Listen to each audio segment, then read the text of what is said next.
Welcome to Old Guys Still Rock. Super grateful you gave us a look or a listen. We specifically developed this podcast for friends or soon to be friends who are in the 40 plus category. This podcast is a platform to not only have your voices be heard, but also for others who are going through the same thing and know that they too aren't alone. Our topics may be business, topics may be entrepreneurship, our topics may be social, or our topics may be just everyday life. Whatever it is, we hope that you give it a share and leave us a comment. But most of all, if you want your voice to be heard, please leave us a comment on how to get a hold of you so you too can be an old guy that still rocks and help build our community. Until we speak again, stay safe, but most of all, God bless. All right. Good morning. Good afternoon, good evening, wherever you may be. This is your first time here. I'm Blair Armstrong of Team Armstrong Coldwell Banker, and we're located in beautiful Indian Wells, California. I am a global luxury specialist in the art of residential real estate here in the Coachella Valley. And on my right or your left is my good friend for almost 30 years, Brent Wright of Brent Wright Incorporated. And again, if this is your first time here, we are two old guys that still rock, and that's the name of this podcast. So welcome to the first timers and welcome back to all of our subscribers and our followers who are just kicking tires, seeing if we're legit. And I still think that we're legit because we're in episode number 52, and that's more than you. That's right. And MC Hammer said, too legit to quit. Too legit to quit. So there we go. So yeah, guys, I just really appreciate you guys reaching out to us. Some comments. So Sean LaRue, thank you for that. Ken McCumber, thank you for leaving some comments on our page. Always encourage you after this episode, either on our Spotify channel or our YouTube channel under Old Guys Still Rock. Leave us a comment. Let us know what you think about the podcast. If you like it, if you don't like it, what you would like to see to change. Or if you heard something that we said that really stuck out to you that possibly was that little catapult that it started to change your life, let us know that too. So how are you doing today, my dude? I'm doing good. I got confirmation that our hats and t-shirts will be done very soon. Pretty jazzed. White I'm leather very jazzed patches. Yeah. The first time, man, I'm sorry. Okay. For you guys that know me, I'm a big Duck fan. And these patches came back and they look orange and black. And I'm like, there is absolutely no God-given chance I'm going to put a Beaver thing on. No against to you guys, Oregon State. It's just in my blood. My father-in-law played for Oregon and my wife at Oregon. We have brother-in-law also. Anyway. And then Brent goes, no, man, it's the color of leather. And I looked at it closely and I'm like, oh, yeah, it's okay. Leather is tan, not orange. There's tan, not orange. So no offense.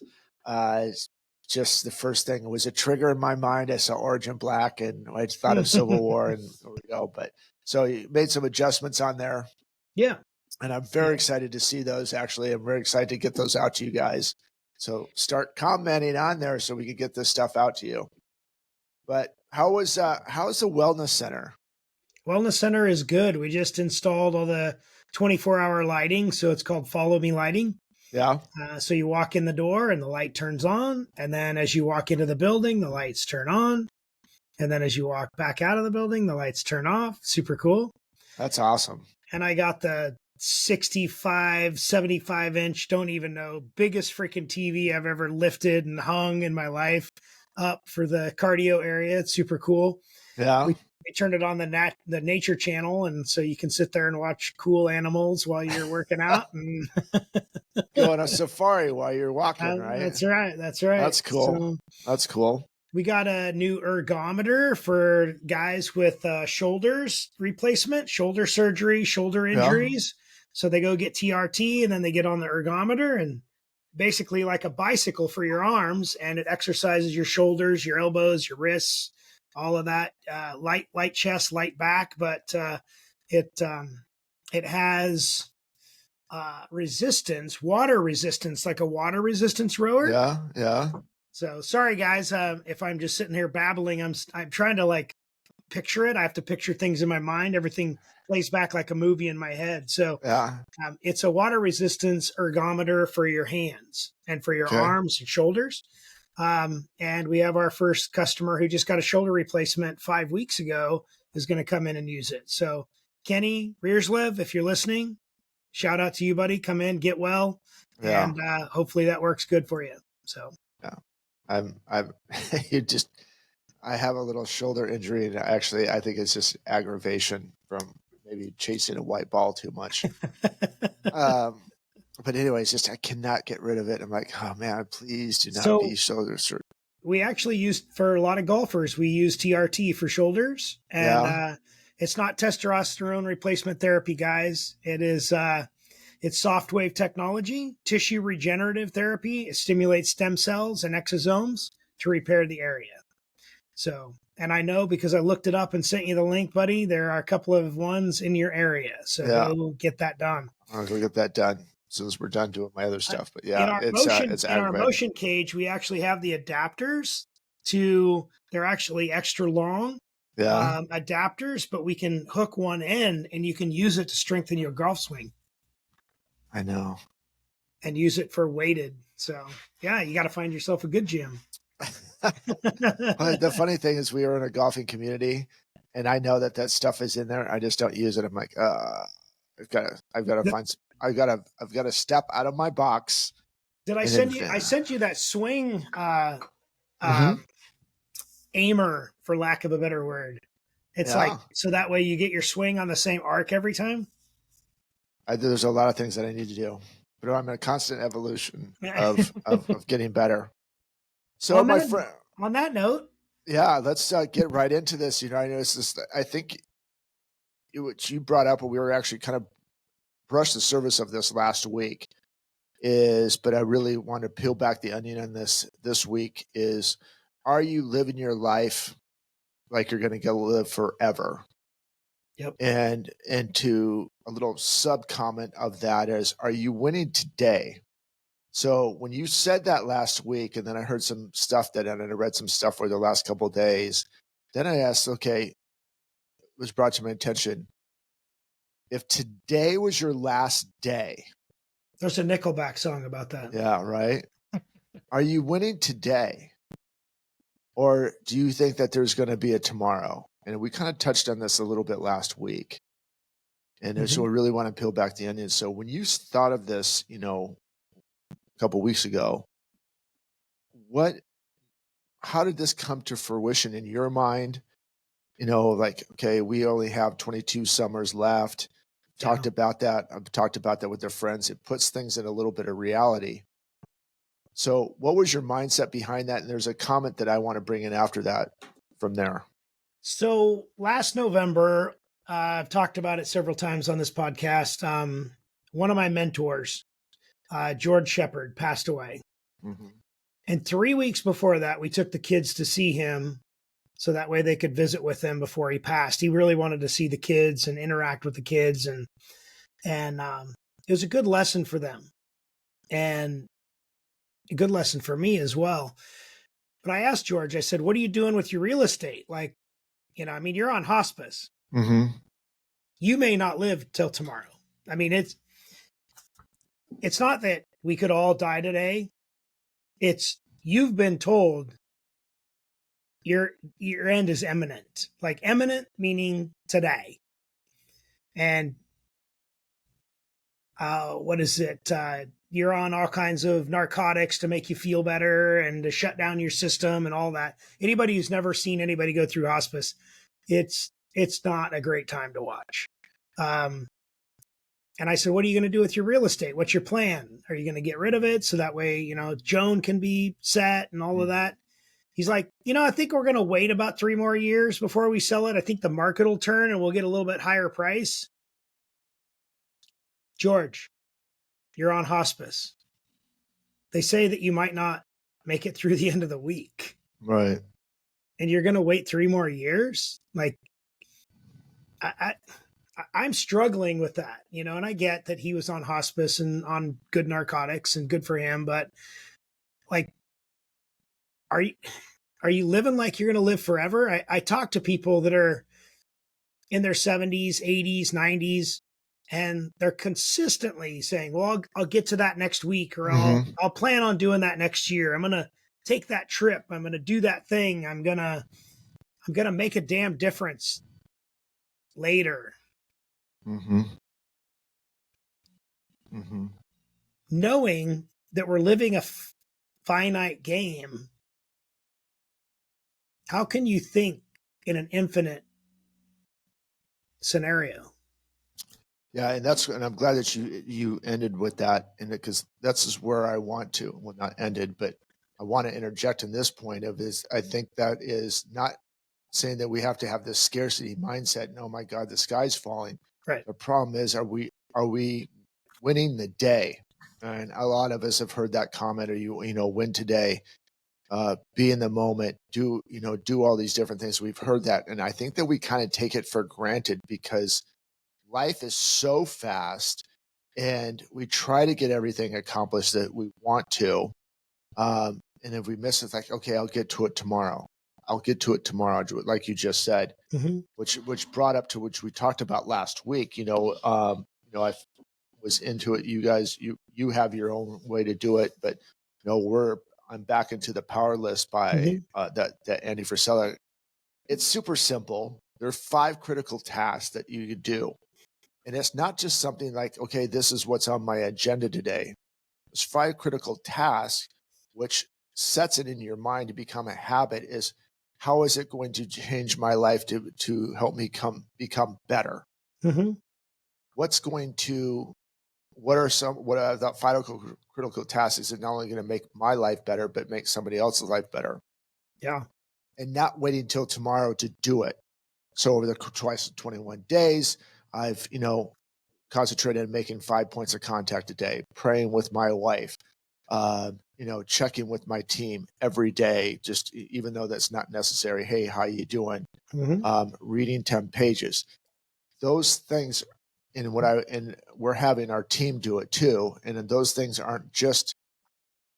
really at the end of the day have nothing to do with me, but it's making an impact on stuff. So I'm living like God takes me tomorrow.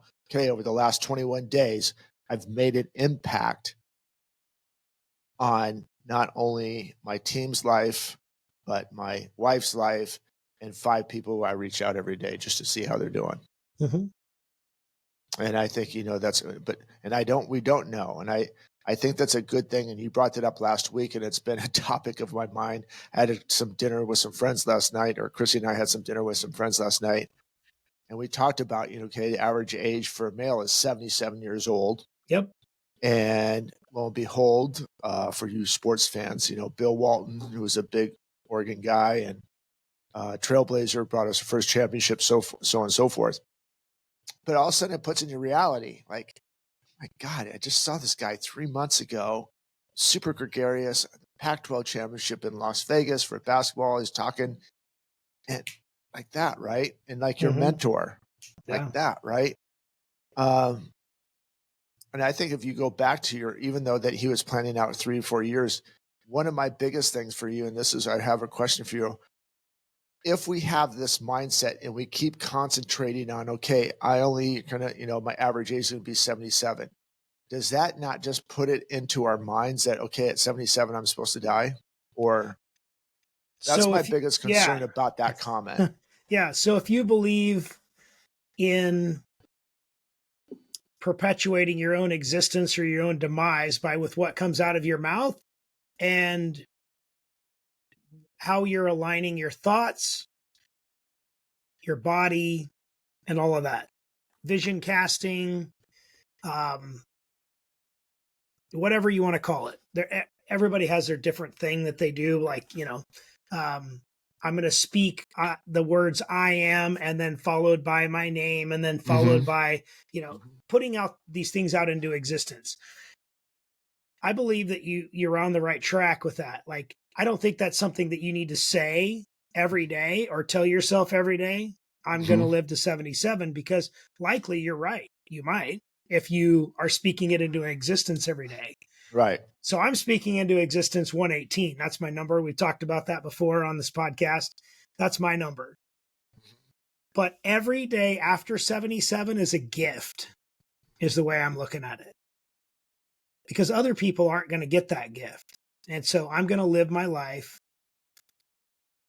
like it is my last every day after 77. I'm feeling a little nostalgic for a lot of Ed Milet-isms today. So just bear that in mind. So let's go. Let's go. So Ed Milet talks about the 4 6-hour days. Mm-hmm. And ever since I've been doing that for like the last year and a half, my days feel super long. And I feel like even though it's June next week, by the way, it's June next week. I don't know if you realize that, but holy Moses, right? Yeah. But I feel like I have been living every minute of every day to the most because I'm living 4 6-hour days. Mm-hmm. And I will tell you that every day does feel like it's 3 days long. Because you're sleeping the fourth aspect of that, right? You're sleeping at least 6 hours, hopefully. That's the goal. But the other 3 6-hour days, man, what a ride. Right. That's huge. So explain it to people, for people who haven't heard that and obviously don't have the book. I mean, it's actually in his book. I can't really see it behind me, but The Power of One More. Power of One More, yeah. For the people that have not read that book or listened to Ed speak on 4 6-hour days, break that down for us. So I'm going to do it in reverse. So you're sleeping 6 hours. That's your goal. Right. So you can get recharged. So then you have 3 other 6-hour blocks. So the first 6 hours that he does for himself is for himself. The next 6 hours is about business, meetings, big decisions, et cetera, et cetera. And the other 6 hours is for family. Now I do it a little bit different. So I get up in the morning and I'm rocking and rolling. I'm charged and ready to roll. My first 6 hours are my most productive time. The next 6 hours are meetings and trying to move the needle in all the businesses and all the stuff that I'm interacting with. The next 6 hours is basically for family. And it's not quite 6 hours. It's get everything prepped and ready to go home, and then it's ranch work, kids, family, chores, all of that stuff. And so I kind of fudge on that one a little bit. It's not 6 hours just for family. It'd be great if I could. Right. But unfortunately, when you have cows, sometimes you got to chase them and you got to put them in a new pasture. So.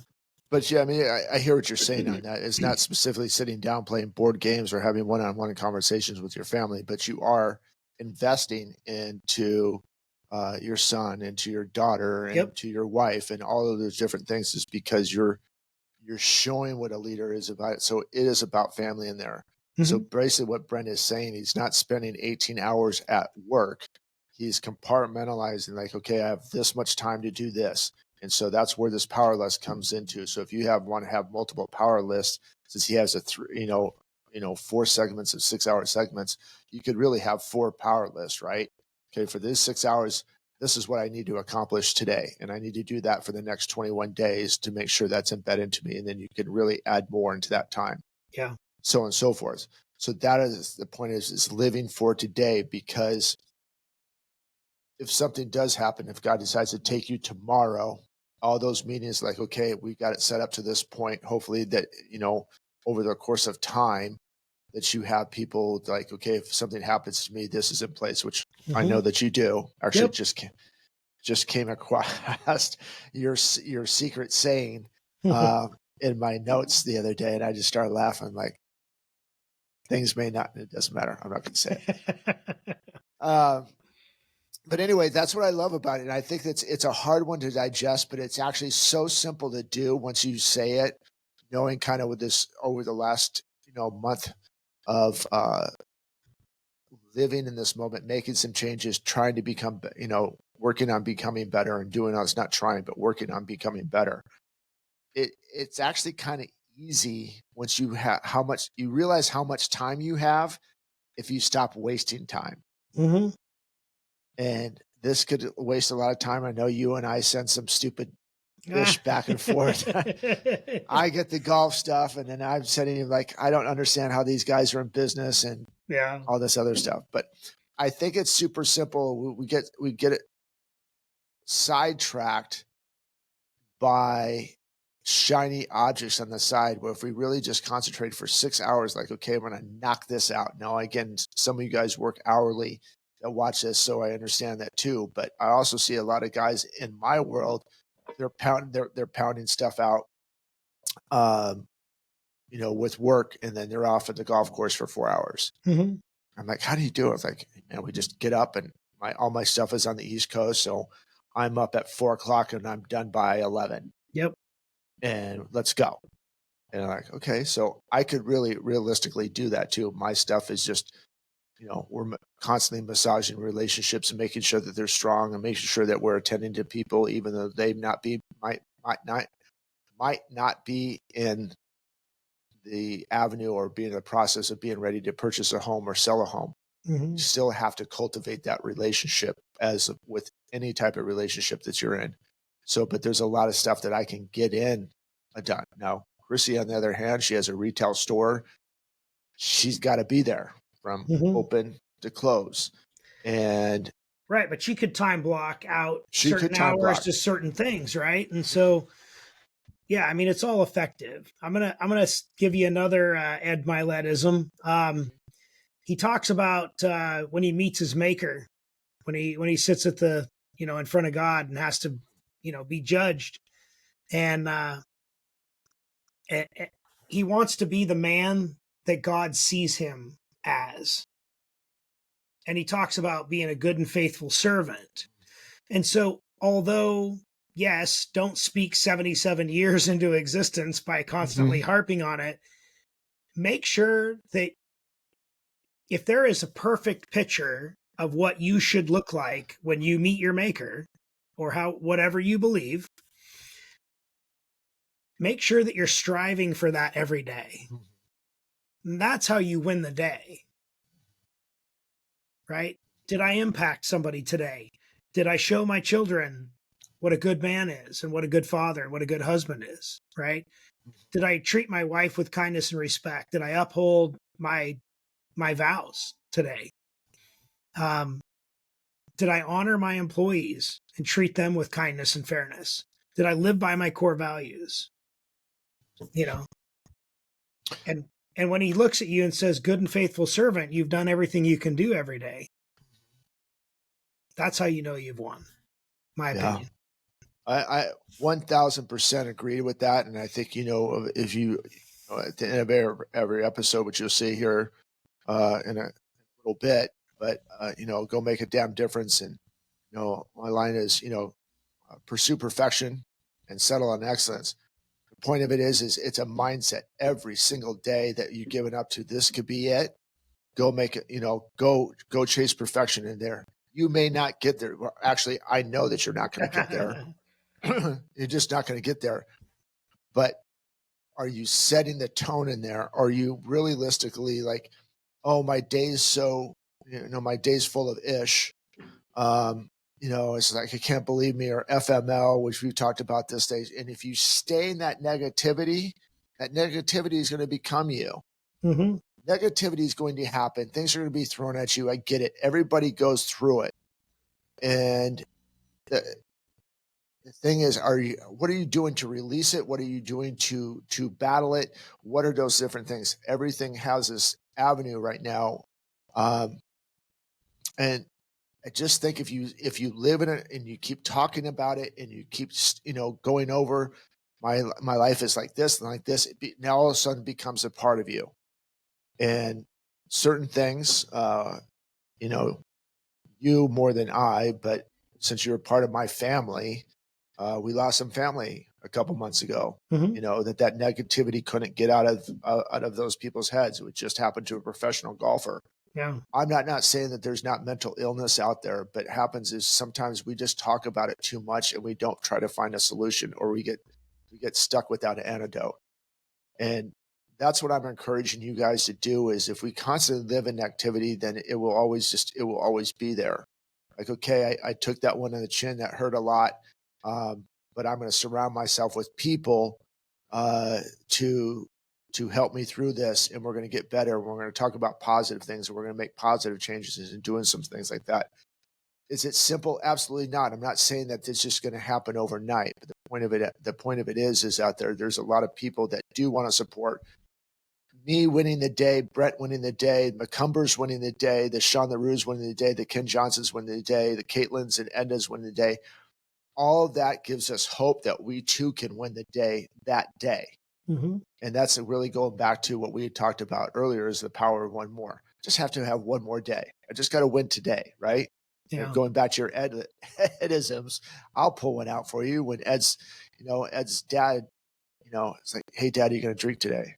Because, well, I don't know about tomorrow, but today I'm not going to drink. Mm-hmm. So many different words, right? Yeah. So it's my little tangent. I don't know if that struck something in you, or. I like it. I like to paint a picture, and the picture that I keep coming back to as far as negativity is the Charlie Brown cartoon. That kid Pigpen that just has this dirt cloud around him, mm-hmm. and that's negativity. Mm-hmm. And everywhere he walks, he's got this cloud around him, this dirt cloud, right? And then you got Lucy, who's every time she's angry, she's got a thunder and lightning and raining cloud hanging over her head. It's those type of people that we're here doing this podcast for, mm-hmm. and ourselves, so we don't get into that negativity. But, none of us are going to get out of this alive. So make plans. Yes. Make plans to be alive for 118 years. Make plans that you're going to die tomorrow. Yeah. And live on both sides of that coin, in my opinion. Yeah. And that's right. Thank you for saying that, because, these are our opinions, but we hope that this, one of these, some of our words is this, that starfish back in the ocean, we save one, right? Every episode that we do this, we hope that we touch at least one person positively that made struggling in some area, whatever topic of conversation that we're having on there. I think the big thing is, are you living like you're going to live forever, or are you going to concentrate on winning the day today? Like, okay, tomorrow, if you knew that God's coming tomorrow, or whoever your maker is coming tomorrow, it's like, this is it. You got to do everything today. Mm-hmm. How are you doing today? And when I heard this, when you and I talked about this, it's really changed my perspective. I've got a long ways to go in this. We are not, as I said, we are chasing perfection and settling on excellence. Brent and I have a long way to go in this. We're just giving you some ideas and how you can enhance some things that you may be going through right now. So it's a tough time. And I think, another thing, and I hope this is going to be a little bit off track here for a little bit. This staying in the part of negativity and getting out of it. I think for those people that are struggling with this, I'm going to make this suggestion, because there's a lot of things that are surrounding us with reality TV, social media. Turn it off. It's time to turn it off. Yeah. We're not helping each other out.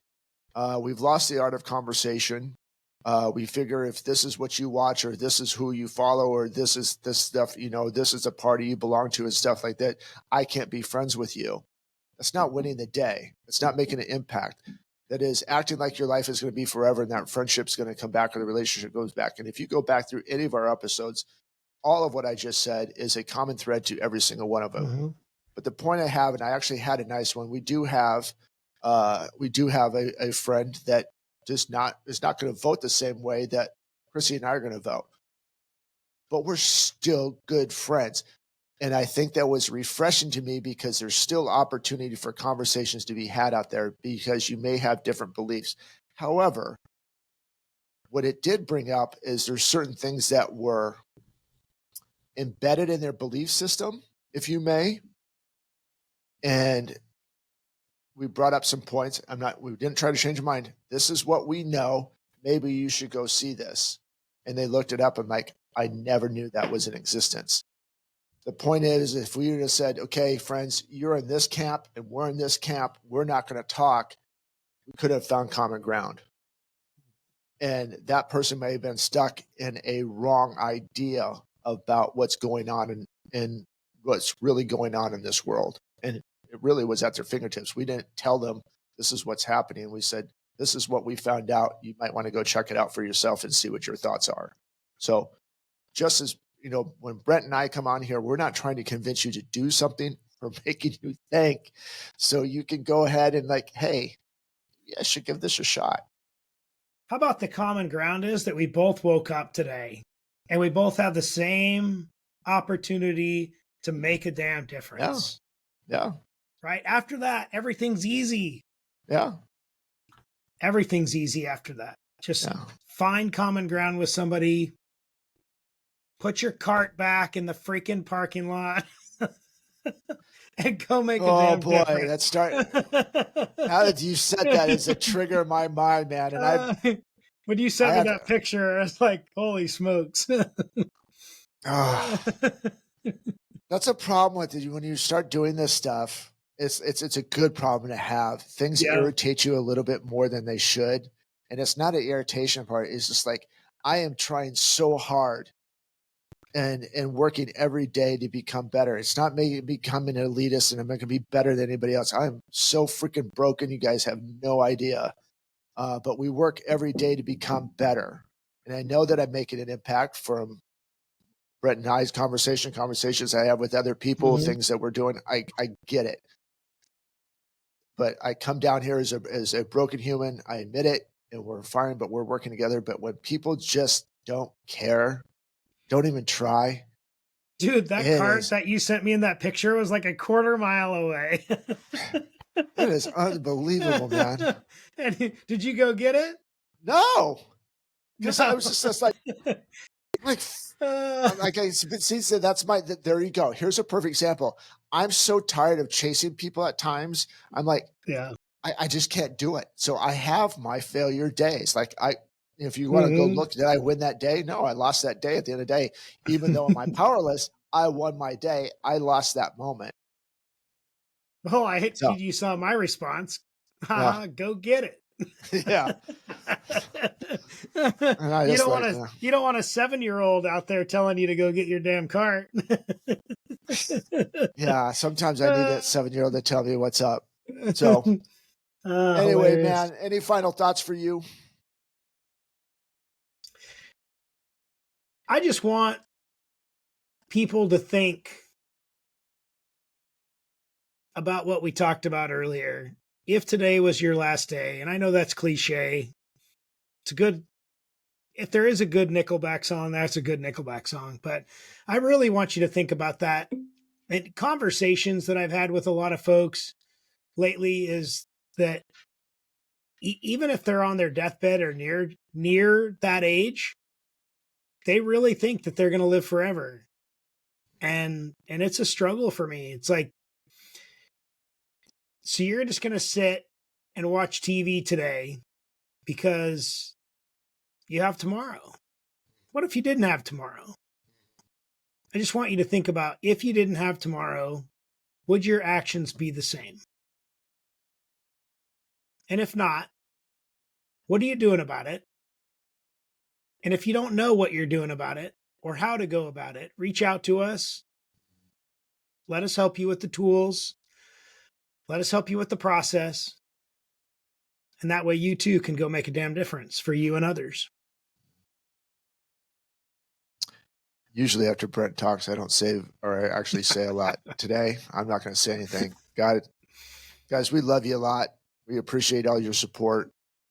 But most of you guys just do us a couple of things. Stay safe, but most of all, God bless. Guys, we'll talk to you next week. And as Brent says, go make a damn difference. Love you guys. Take care.